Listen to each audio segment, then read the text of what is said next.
and I call the Honourable Member for Murray. I thank you, Mr Deputy Speaker, and I too wish to speak on this debate about the Higher Education and Research Reform Bill 2014.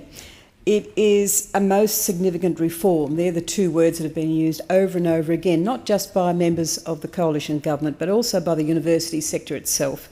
We've needed significant reform for a number of years because we've had universities dependent on overseas students' fees for income, the majority of their income in some cases. We've had an extraordinary situation where rural and regional students haven't been able to afford to go to university, even though our HEX scheme has enabled them to pay back their fees at a reasonable rate, but they couldn't afford the living away costs. And I'll come back to statistics about the rural and regional disadvantage later on. But this is a most significant reform, and we have had reforms in the education fee charging sector for a very long time. For example, in the 60s, there were fees charged, and that period of time, if you're a rural or regional or low-income student, the way to, in fact, go to university and have your fees paid, if your parents couldn't afford it, was to take up a studentship, which was what the education departments of the state in Victoria offered at the time. So we had a couple of generations of people who went through university doing arts degrees and some science degrees who had no interest really in teaching, but at least they got their courses paid for. They were bonded after those courses for a year or two to, if you like, pay back the funds that had been spent on the university fees, but it was a whole industry out there for a long time, and how you got out of having to serve as a teacher because of your mental capacities or your anxiety and depression when you thought about teaching after you'd completed your degree. The other alternative in those very difficult times in the 60s, if you didn't have a teacher studentship or apply for one, if you're in the elite academic achievers of your year 12, then called matriculation year in Victoria, you could gain a Commonwealth scholarship, and that paid your fees, but also a very, very modest living allowance, which you had to give up if you married. I know this from personal experience. And so there was, in fact, a time in the 60s where it was very limited in how you, in fact, could access a university education if your parents couldn't pay. Then we had the glorious, so-called glorious years of no fees with the Gough Whitlam catastrophe when he was elected to Parliament. And that no-fee period meant that the children of those who could go to university were subsidised by the vast majority of families who paid income tax towards those children, their own students not having the benefit of a higher education, a university education. Today, I think we're going to be able to move towards the better of many worlds, and one of those ways to ensure that even the lowest socioeconomic status families can achieve a higher education or university education for their children is to make sure that there's not only an adequate scholarship system but also a fee subsidy system where you can pay back the cost of your fees over a reasonable period of time with interest rates you'll never again experience in your lifetime of borrowing, and with special compensations or dispensations, for example, where there'll be an interest rate pause on debts for your fees for primary carers of children aged less than 5 years and who are earning less than the minimum repayment threshold. So the government has proposed 5 key amendments. One is the retaining of the consumer price index of the CPI indexation for the HEX debts. Now this is going to mean that you are going to be able to have your fees paid up front. No poor, low socioeconomic status family should have its son or daughter denied a university education if they've got the academic results to enter that education stream on the basis of not being able to afford the fees. They will be able to take out a higher education HEX, I'll call it debt support, and that will be indexed for the period of their university days at consumer price index only. And I've already mentioned that there will be an interest rate pause if you're a primary carer of children aged less than 5 years. and who are earning less than the minimum repayment threshold. And then we are going to establish a structural adjustment fund to assist universities to transition to this new environment. And that's important particularly for the newer and smaller universities. We know in Australia we've got what's commonly referred to as the sandstone institutions who've been around more than a century, who do very nicely with endowments and trusts, and have received a lot of overseas full fees from families who can afford quite a high standard of living and pay big fees for courses like medicine or law. But those sandstone institutions will be okay. It's the smaller institutions which will need to have this structural adjustment fund in particular, and I commend that particular key amendment which has come through. We're also introducing a dedicated scholarship fund for universities with high proportions of low socioeconomic status students, and this will be funded directly by the Commonwealth on top of the university-based scholarships. Now, I think this is an excellent key piece of this legislation because, of course, in an area like mine in northern Victoria, where we have 1 in 4 unemployed who are in the ages between 18 and 25, where we are in the lowest 10% or 10 electorates in Australia in terms of average incomes, where we have struggled through drought, then flood, now we struggle through bad state government policy, where our irrigation water system, a monopoly owned by the state, is stripping irrigators of the opportunity to make an income with the fees and charges and the very poor service. All of that means that our families need every little bit of help they can get to have their children be able to upwardly mobilise into a job, a position which is high income earning through university education. There will be a generous Commonwealth scholarship scheme that was first identified by our Minister that will come as a consequence of any extra fees charged. Substantial parts of those extra fees charged can be put into scholarships, but this will be an additional package of scholarships funded by the Commonwealth. So thousands of students from disadvantaged backgrounds and in rural and regional communities in particular will have even more help to get to universities.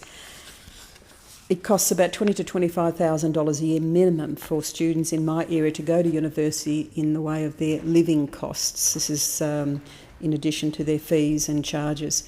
Our families who are, again, nearly 50% on welfare support of one sort or another, they need that scholarship to help their young people to get a university education, typically away from home.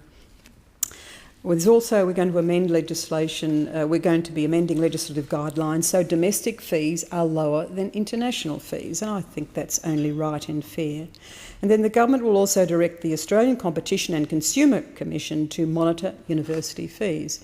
I think that's an important initiative as well, because we do not want to see gouging, we don't want to see unconscionable behaviour in the case of universities where they take advantage of perhaps their elite status or their position, their geographic position in a capital city to charge extraordinarily higher fees than they did before. So I strongly support this Reform Bill 2014. And I want to give you an example of why I strongly support it.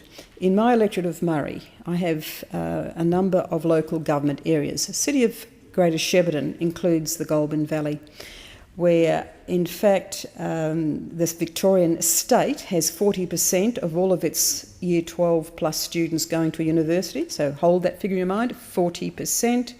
Unfortunately in Shepparton it's only 22% of our students, or less, or just about half, manage to go to a university to obtain a degree.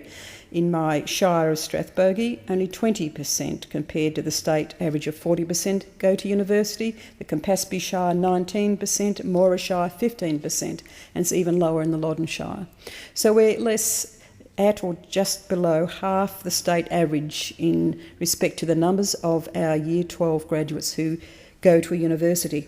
At the same time, I have numbers of my businesses and my manufacturers so short of trained, skilled staff that they come to me in my office and ask how they can be supported to get more 457 visas granted to them so they can bring in technicians, engineers, people to work in animal husbandry, in skilled positions, managing some of the Australia's biggest piggeries, for example, or biggest dairies, our dairy manufacturing centres. So on the one hand, we have less than half the average number of students in my electorate going to university compared to the state averages. On the other hand, we've got jobs going begging when it comes to skilled occupations. This is an absolute tragedy. We had a terrible time during the mining boom where a lot of our skilled workers were attracted across to the mining areas on much higher wages than our local economy could generate for skills at that level. But we still have the legacy of that problem right now. Our government, of course, has tried to address this through relocation support and allowances for the unemployed or for those who are shifting from an area with less employment prospects to ours where there are jobs going begging, and I commend our government for doing that. But we also need to look at problems in our area like the lack of good, appropriate and informed career counselling. We need to also have our younger students from about the years 7, 8, 9 and 10 gaining work experience in our area, so they come to know what sort of career opportunities there are in a region like ours, which is a food and fibre grower and manufacturer. We have in Australia an increasing divide between those who were born in metropolitan areas and those who were born in rural and regional Australia. This is not fair and it's un-Australian. It's not what we've ever espoused as the Australian way. It is not right that the La Trobe campus, which is now well established in Shepparton and with a lot of federal funding to help them build up that campus, has now an expectation that many of their courses will be taught virtually, that the students going to those lectures will sit in front of a television screen rather than have face-to-face tutorials or lecturers who can actually engage with them directly. They're expected to simply tune in down the line to the campus at Bundoora. That's a particular problem in my area because a lot of my students are the first in their families to receive a higher education or a university education. There's no cultural tradition in their family of what it means to prepare for a tutorial or prepare for an assignment or have dialogue or discussion in a university setting with like-minded students or their academic teacher. We need that experience face-to-face. I also, particularly in the Goulburn Valley, have a very significant number of overseas born, particularly refugees from the Middle East. But traditionally, we have also had migrants from southern Mediterranean areas. Those families do not allow their sons and daughters, but particularly their daughters, to leave home until they're married. And so those girls are very much disadvantaged when it comes to very few university courses being offered locally, or those that are offered, those courses are taught via a virtual technology rather than face-to-face, when that is much more important for these students, especially in their first year. So there are a lot of important changes that need to take place in our university sector. I was an academic teaching in universities for a great many years, and before coming to this place as a Member of Parliament, I was a Manager for International Development at the University of Melbourne. So I worked at the coalface with international student recruitment and working particularly in North Asia countries to encourage them to look at Australia as a place for their students to come to be better educated. And I know that Australia has some world best courses and academics who can substantially retain or increase the reputation of our country as a provider of excellent university education. These reforms are going to make it all the more possible, not just for those international students, but also for our own domestic students, particularly those who come from areas like mine who have very low incomes, who have difficulties still with English speaking in many cases, but who have little experience in their families before of a university education. I commend the scholarships in particular, and I am very much supporting these reforms and I hope that they will progress without any further ado through the both houses. Thank you.